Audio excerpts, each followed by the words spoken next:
श्री गुरुदेव भगवान की जय।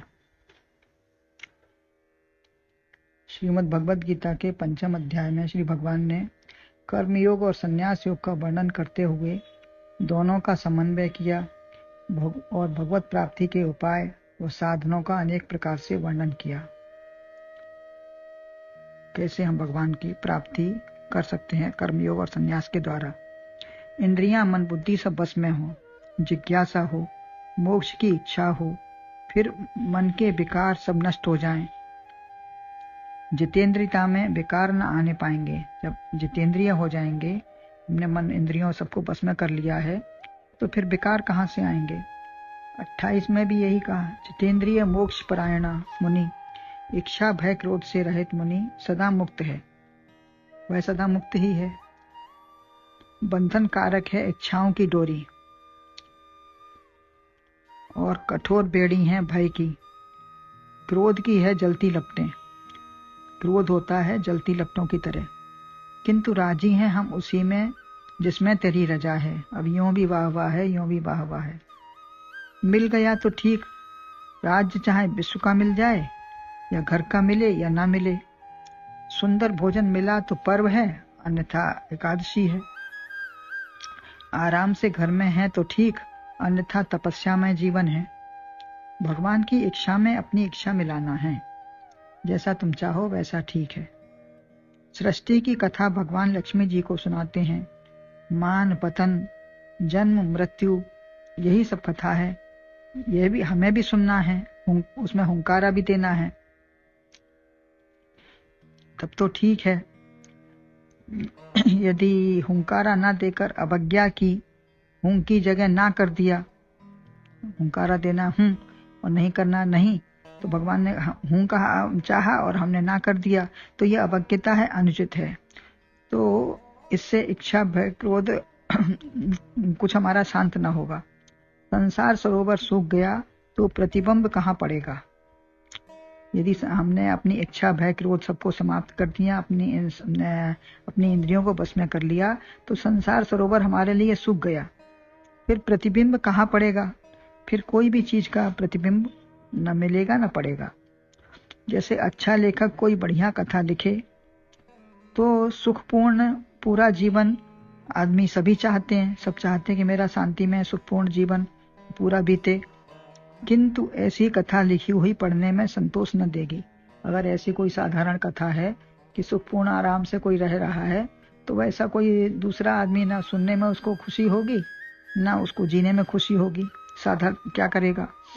अपना जीवन हर कोई सरल व सुंदर ही चाहता है, किंतु संघर्षपूर्ण कथा जीवन ही अच्छा लगता है। सुनने में, कहने में, देखने में, वो सब संघर्षपूर्ण जीवन ही अच्छा लगता है। कुछ संघर्ष होता है, कुछ क्रियाकलाप होते हैं, तभी अच्छा लगता है तभी वह कथा अच्छी लगेगी। भगवान ने जैसी लिखी है, संघर्षपूर्ण में जीवन लिखा है। चित्रकार को चित्र में कुछ न कुछ काला भूरा रंग आना ही चाहिए, अन्यथा केवल सफेद सफेद बना देगा तो कौन देखेगा और कौन उसको पसंद करेगा। जो अति आतप व्याकुल होई, तर छाया सुख जाना ही सोई। जब तक हमें धूप गर्मी के सब नहीं सताएगी, तो हमें पेड़ की छाया का शीतलता कहाँ महसूस होगी। दुख में ही हमें सुख की प्रतीति हो सकती है, सुख अच्छा लगेगा। सदैव आराम से रहें हीटर कूलर में, तो सर्दी धूप का अनुभव ही क्या होगा। कष्ट में जीवन ही तप है, सोना अग्नि में ही निखरता है। वह ही सदा मुक्त है जो माया के चक्र में फंसने से बंधा मान लिया है। जिसने अपने को माया के चक्र से फंसने से बंधा माना है, यह मान्यता समाप्त हो जाए कर्म योग या संन्यास योग के मार्ग से। जो फंसे अपने को माने हैं, तो ये मार्ग अपनाने से, कर्मयोग अपनाएं या संन्यास योग अपनाएं, उससे हमारी ये मान्यता समाप्त हो जाए कि हम बंधन से मुक्त हैं, बंधन में नहीं हैं।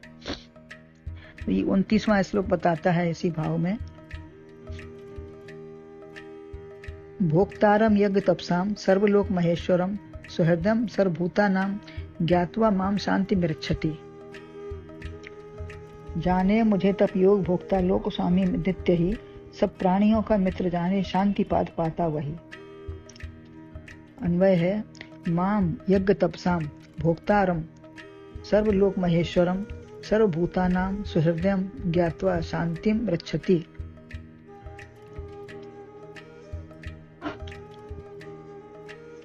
मुझको समस्त लोकों का महेश्वर जानने वाला और यज्ञ तपस्याओं का भोगने वाला, समस्त प्राणियों का हितैषी जानकर शांति को प्राप्त हो जाता है। जो मुझे इस भाव से जानता है वो शांति को प्राप्त हो जाता है। आत्म स्वरूप का ज्ञान प्राप्त करने की मानो हमने शक्ति नहीं है। हम चाहते तो हैं कि हम शांत हो जाएं, लेकिन हमको आत्म स्वरूप अपने जानने की अपनी शक्ति इतनी नहीं है कि हम नहीं कर पा रहे हैं उस चीज को।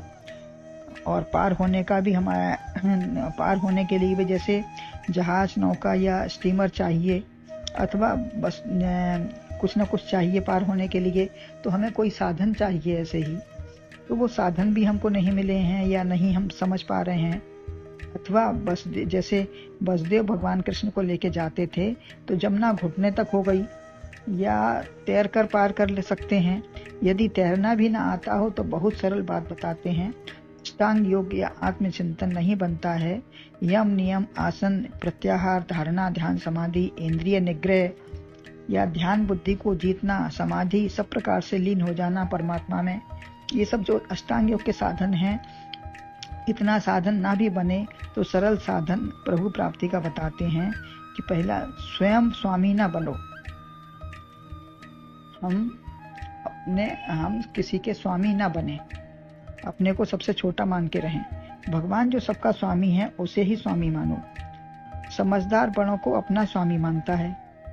जो व्यक्ति समझदार है वो बड़ों को, दूसरों को ही अपना स्वामी मानता है, अपने को स्वामी नहीं मानता। तो निश्चिंत होता है। यदि हम ही बनते हैं स्वामी, मालिक, देह घे धन कार्य पर सबके, तो अहंकार दुख सुख व जिम्मेदारी भी, हम परेशानी भी बढ़ जाती है हमारी। सब तरीके से हम परेशान होते रहेंगे, समस्याएं बढ़ेंगी। यदि निमित्त मात्र बने हैं, निमित्त मात्र भव सब साचिन, निमित्त बन जाओ, जो हो रहा है उसको होने दें। तो बने बिगड़े वह जाने, आज्ञा पालन करते जाओ, केवल आज्ञा पालन करते जाओ। स्वामी जो सबका महेश्वर है, 33 कोटि देवता, थलचर जलचर नवचर, सबका महा ईश्वर वही है। व्यष्टि समष्टि सबको अपने हाथ में रखता है। ईश्वर है सर्वभूता नाम, माया से बचाता है, साक्षी है, उसके आदेश से सब करते जाते हैं। निंदा स्तुति भला बुरा सबका वही भागी है। किंतु अच्छे काम हमने किए उसका फल हमें चाहिए, ऐसा ना हो। अच्छे हमने किए तो उसका फल तो हमें मिलना चाहिए, बुरा तो हमने किया नहीं, दूसरे ने किया। तो ये भावना भी बहुत गलत है। पुण्य भी वही भोगेगा, पाप भी। जब हम छोड़ देंगे हम स्वामी है ही नहीं, हम करने वाले कुछ है ही नहीं, तो पुण्य पाप जो कुछ भी बनेगा उसके ना हम करता है ना भोगता है। जैसे गाड़ी में बैठकर सिर पर सामान रख के बैठे हैं, तो भार झोंक सब भार में रहमन उतरे पार। या उसको सामान को ऊपर ना रख के नीचे रखें, अपने खींचना तो गाड़ी को ही है, फिर नीचे क्यों ना रखें। जाके सिर पर भार अस को सो कस झोंकत भार। राजा की सवारी निकली तो राजा ने कहा, तुम क्यों भार झोंकते हो? अब सौंप दिया सब जीवन का, सब भार तुम्हारे हाथों में है, जीत तुम्हारे हाथों में और हाथ तुम्हारे हाथों में। अब जो कुछ भी यज्ञ तप मनसा वाचा शरीर से करते हो, लगाकर सब कर्मन में आग। अरे मनु निज स्वरूप को जान, न पुण्य मेरे हैं न पाप मेरे हैं। पुण्य सब भगवान को समर्पित कर दिए तो पाप बनेंगे ही नहीं। जब पुण्य समर्पण हो गए तो पाप फिर कहां से होंगे?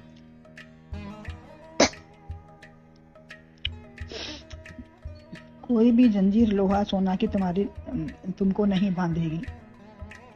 लोहा की सोना की कोई भी जंजीर होगी वो हमारे फिर हमको बंधन में नहीं डालेगी, बंधन ही नहीं है। लेकिन किसे सौंपे हम पूरा भार? जो हितैषी हो। संबंधी सभी बदले से व्यवहार करते हैं।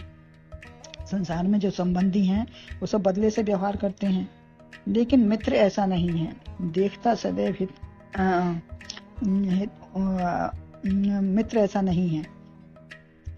सदैव वो हितकारक ही होता है। तो हृदय शुद्ध हृदय से वह हमेशा भला ही करता है, सब पाप अपराधों को क्षमा करते हैं। ऐसा हमें मित्र चाहिए जो हमारे सब पाप अपराधों को क्षमा करते। अहम आत्मा, भगवान कहते हैं अहम आत्मा गुणाकेश है, सबके हृदय में जो विराजमान है, इसलिए सुंदर है, हितैषी है, सबका हित करने वाला है, वह सबके हृदय में बैठा है, तो हमारे लिए कोई भी बुरा नहीं है। यही उदारता सहृदयता है। ऐसा जो जान जाए, माम ज्ञात्वा, तुम्हारा हितैषी, रक्षक, साक्षी, आधार, अधिष्ठान, सर्वस्व हूँ, ऐसा तत्व से जान लो तो देह गेह संसार सब उसी परमात्मा में विलय हो जाएंगे। अशांति उलझन विविध प्रकार से होती है, संसार में अशांति उलझन ही भरी है, उसी में परेशान रहते हैं, रोगी हैं, सहायक नहीं हैं, धन की कमी है आदि देखने से तो हम परेशान ही होंगे। जे रक्षक जननी धर ते प्रभु गए न सोए। हमारा व शिशु का पालन जिसने किया, पेट में रहकर, पेट में पालन किया, किसने पालन किया, हमने क्या किया उसका, तो वही सब करेगा। जब दांत न थे तब दूध दियो, अब दांत दिए तो दूध भी दे हैं। जल में थल में पशु पक्षिन में सबकी सुध देत वो तेरी भी ले हैं। जान को देत अजान को देत जहान को देत वो तो को भी दे हैं। वे मन मूर्ख सोच करें क्यों, सोच करें कजु हाथ न आई हैं। तो वही सब करेगा, सब प्रकार से रक्षक है, वही सब करता है। निश्चिंत होकर बैठो तो चांदी ही चांदी है और प्रकृति हमारी बांधी है। निर्भय और निश्चिंत हो जाओ, अपना साधन न जाने तो भगवान के आश्रय हो जाओ, शरण प्राप्त कर लो, जिस प्रकार से कल्याण हो जाएगा।